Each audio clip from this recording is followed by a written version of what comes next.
Good evening, everyone. Tonight, I am here to talk to you guys about organ donation. So, everybody in here has a driver's license. And if you don't, that's okay, your time will come. But everybody in here that has a driver's license has the opportunity when they go and get it to choose to be an organ donor or not. Some people are like, yeah, sure, just put it on there, that's fine. And some are like, no, I'm good for now. But what they don't understand is being an organ donor is something that is so important and can actually give life to others when they need it the most. The United Network for Organ Sharing Young stated that in 2022, the United States exceeded 42,000 organ transplants. That doesn't necessarily mean that it was 42,000 people, but that's how many transplants from the organ donors that were able to happen because people decided to say yes whenever they became a licensed driver, or they thought about it a little bit more and they were like, I'm really gonna do something with my organs after I pass, or even before you pass, you can be a live donor too. So for myself, I have been an organ donor for 15 years. Whenever I turned 16, telling my age a little bit, but whenever I was 16, I decided to make the decision to become an organ donor. People of all ages are waiting on organs, whether it's a 5-year-old child or even a 60-year-old man. According to the Health Resources and Service Administration, as of March 2023, there are currently 104,234 men, women, and children that are waiting for an organ. So little people are willing to actually donate. According to the Donor Network West, 95% of Americans are in favor of organ donation. But guys, only 58% of people are actually willing to be an organ donor. That's a huge difference. Factors of having to wait. So there's so many people that are having to wait on organs, and if you need a kidney, sometimes it can be up to 3 to 5 years of having to sit and just wait until a kidney becomes available. During that time when they're waiting, their health may deteriorate. Once this happens, sometimes they may be bumped back down on the donation list because they're not great enough health to be able to actually receive the organ.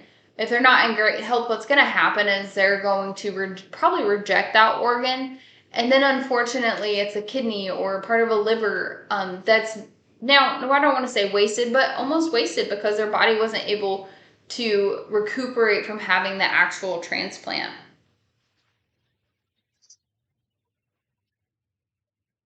There are other ways to donate. You don't have to just pass away and then your organs get to be used. Most of the time, that's what happens. But there is an option to become a live donor. So what a live donor is it's somebody who's living and they're able to donate a kidney. And I say kidney because that's one of the most popular organs that are donated from living people. So with that, a lot of times the donor doesn't want to have to ask their family. They don't want to feel like they're a burden on their family because they need an organ. But for that patient that's going to be receiving that organ, that's their best bet, is to have a family member be willing to at least be tested. So even if you're not 100% sure, why don't you just go get tested for a family member and see if that is something that you're even capable of before you say no.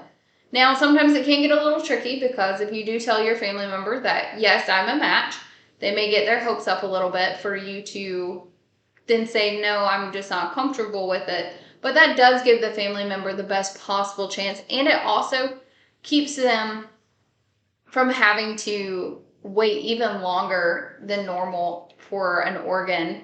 Another reason why patients wait so long is sometimes there's going to be people that are in more critical condition that can still handle the transplant process, but they're not necessarily as well off as the others. Now we all think, okay, everybody's on a transplant list and they're all about the same. No, they unfortunately categorize it from the worst shape to the best shape, even though the best shape isn't the best.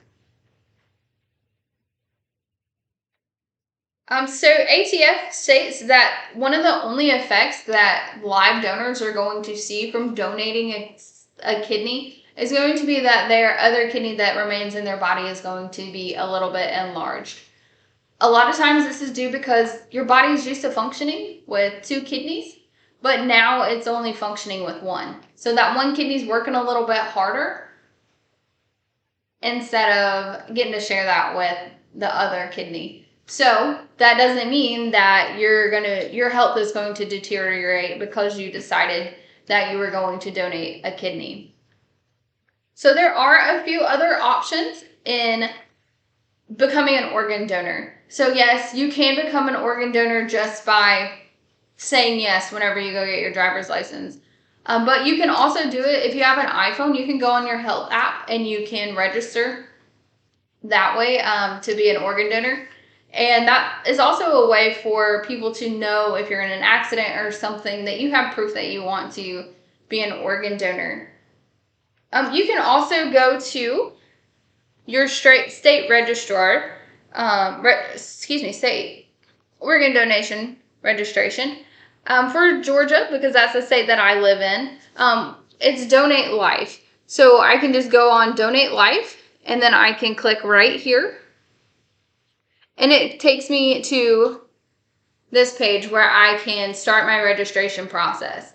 One important thing to remember if you are going to be an organ donor is that you do need to register with your state. This is where doctors can go and they can search you as a person and make sure that being an organ donor is really what you're wanting to be.